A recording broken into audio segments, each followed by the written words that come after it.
예, 오늘 세 분 발표를 잘 들었는데요. 제가 사실 발표를 들으면서 앞을 보고 김승래 교수가 안 와서 조금 좀 부담스러웠던 게 두 분 발표자가 너무 그 발표 강도가 약해가지고 이게 국책연구소에서 나온 사람이 더 세게 이렇게 얘기하고 고민을 많이 했는데 다행히 김승래 교수 저쪽에 앉아 있어요. 예, 오셔가지고 좋은 말씀을 많이 해주셔서 부담을 많이 덜게 됐습니다. 특히 이제 최근에 미세먼지가 이슈가 되면서 에너지 세제와 관련돼서 더 이렇게 많은 주목이 되고 있는데, 그래서 잘 아시겠지만 대통령께서 이제 긴급하게 미세먼지 대책으로 노후 석탄화력 발전소 가동 중지를 시키셨는데, 사실 좀 아쉬운 거는 오늘 발표 내용도 있고 김승 교수 토론도 발표도 하셨지만, 사실 이런 게 어제 오늘 얘기됐던 게 아니고 굉장히 오래전부터 주장되어 왔었는데, 이게 이미 정책에 사실 많이 반영돼 있었다고 하면 지금 대통령이 긴급하게 그런 식의 대책을 안 내놨어도 상당히 많은 부분이 제도나 시스템에 의해서 해결됐을 텐데 그렇지 못하게 된 게 좀 아쉽고요. 그래서 오늘 발표된 내용이 여기 정부에서도 나오셨지만 앞으로 정책에 좀 적극적으로 많이 좀 반영이 됐으면 하는 생각입니다. 다만 이제 제가 좀 발표하신 분들하고 약간 좀 의견이 다른 부분이나 좀 빠진 부분들 몇 가지를 좀 말씀을 드리면, 조영탁 교수님 발표하신 내용 대체적으로 다 동의는 하지만 에너지에 대한 과세 기준이 이제 연량 기준으로 좀 많이 과세 기준을 삼으신 것 같아요. 근데 사실은 연량 기준은 제 개인적인 생각으로는 별로 환경 측면에서는 바람직하지 않은 기준인 것 같거든요. 예를 들면 지금 LNG에 60원, 유연탄의 기본세율이 30원인데 같은 1kg를 소비했을 때 유연탄에서 훨씬 많은 환경 오염물질을 배출함에도 불구하고 지금 30원, 60원 연량 기준으로는 이거 사실은 보면 형평성이 있는 거예요. 그렇지만은 환경 오염물질 배출한다는 기준으로 보면 이 유연탄에 훨씬 유리한 세금 구조죠. 그래서 사실은 지금 김승래 교수가 5년 앞으로 5년 안에 60원까지 인상 됐으면 좋겠다 이렇게 세율을 올려야 될 필요성이 있다고 말씀하셨는데 저도 거기 동의하고 오히려 더 적극적으로 전향적으로 세율을 조정하는 것도 한번 고려할 필요가 있지 않나 하는 생각이고요. 그리고 유연탄에 대한 세율 전반적인 기본 세율 조정하는 것뿐만이 아니라 지금 탄력 세율도 사실은 좀 문제가 있습니다. 지금 저연량탄의 세율이 낮고 고연량탄 세율이 높게 붙는데 그게 연량 기준 때문에 그러거든요.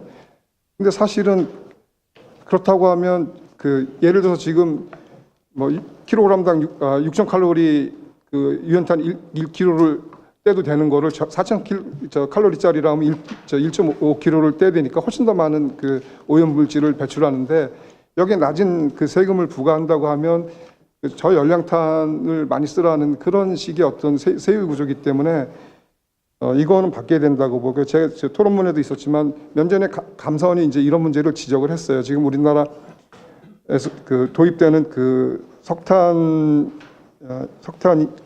한 가지 종류만 있는 게 아니라 2010년에서 12년 기간 중에 총 1,755종의 석탄이 수입됐다고 하거든요. 그 열량이 다 다릅니다. 근데 여기에 연량 기준의 세율을 매기면 발전 자회사는 당연히 수익성을 따라간다고 하면 저연량탄을 많이 쓰는 식의 사용으로 가는 게 당연하거든요. 그래서 그런 부분을 우리가 세율 좀 조정을 통해서 좀 개선해야 되는 게 아닌가. 그리고 또 하나는 이제 그것과 관련해서 지금 공기업 경영 평가에서 이 환경 요인을 좀 특히 이제 이 에너지와 관련된 공기업에는 좀 강화해야 되는 게 아닌가 하는 저는 생각이 들고요.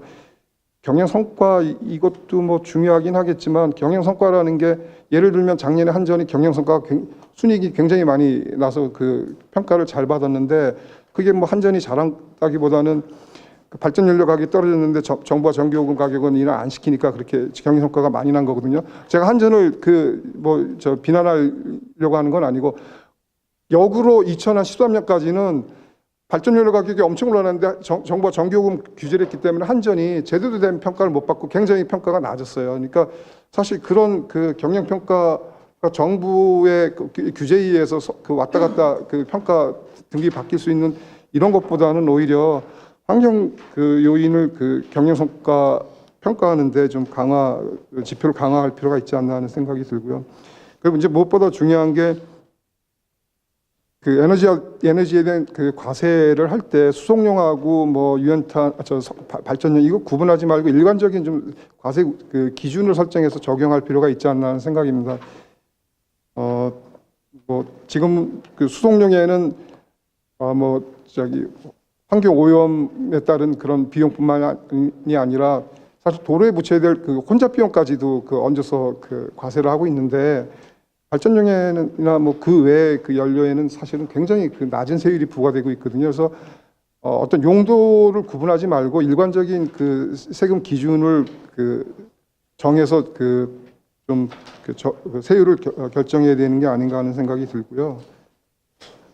그리고 환경 개선을 위해서는 우리 석광 의원님 말씀하셨지만 세제를 강화하는 것과 더불어서 좀 환경 오염 그 투자에 대한 그런 인센티브도 좀 있어야 될 것 같고요.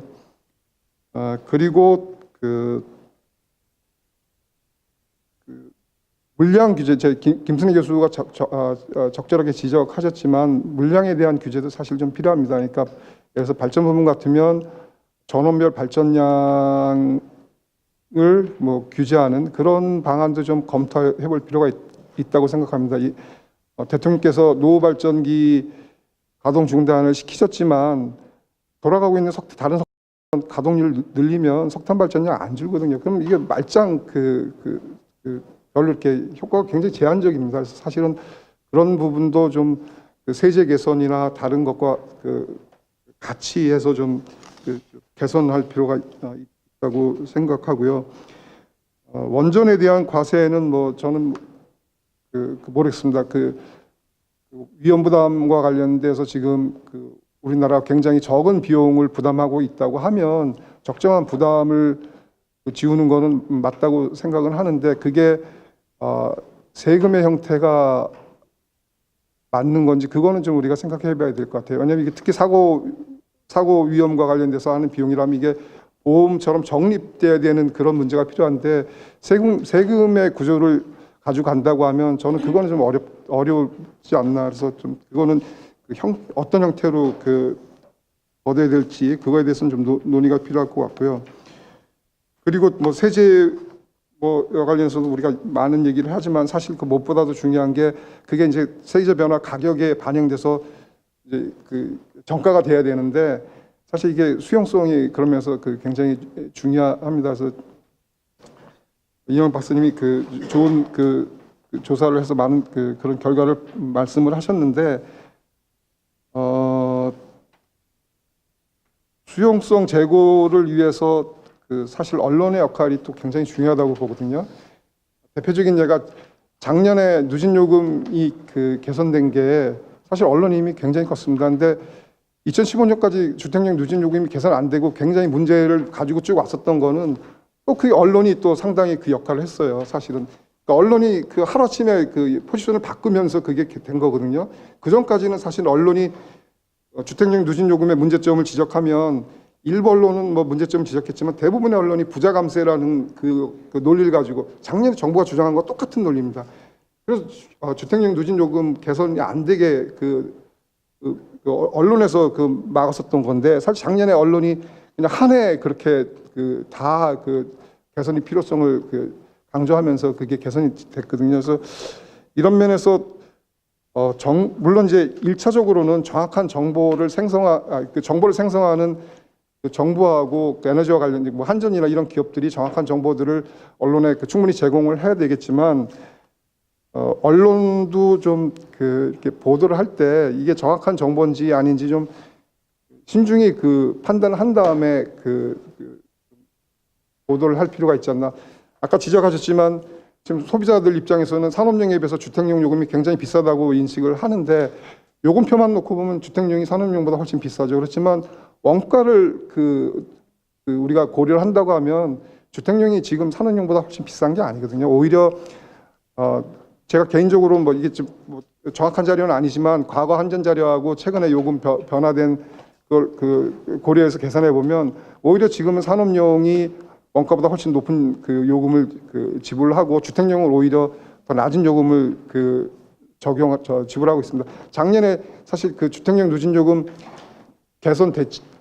누진 구간하고 뭐 이게 축소된 거는 바람직하지만 저 개인적으로는 요금 수준을 올리면서 사실은 그렇게 했어야 되는데 그게 안 된 거는 좀 아쉽거든요. 그래서 사실 지금 주택용 전기요금이 작년에 비해서 올해 한 평균 15% 정도 인하된 효과가 지금 나타나고 있어요. 사실 보면. 근데 이건 사실 별로 저는 바람직한 건 아니라고 봅니다. 근데 그럼에도 불구하고 소비자들이 계속 요금에 대해서 불만을 가지고 있다는 거는 결국 뭐 기본적으로는 한전하고 정부가 충분한 정확한 정보를 공개하지 뭐 저는 뭐 그 안에 있는 저간의 그 문제도 좀 이해는 갑니다. 그렇지만 하여튼 그런 거하고 또 언론이 부정확한 정보를 계속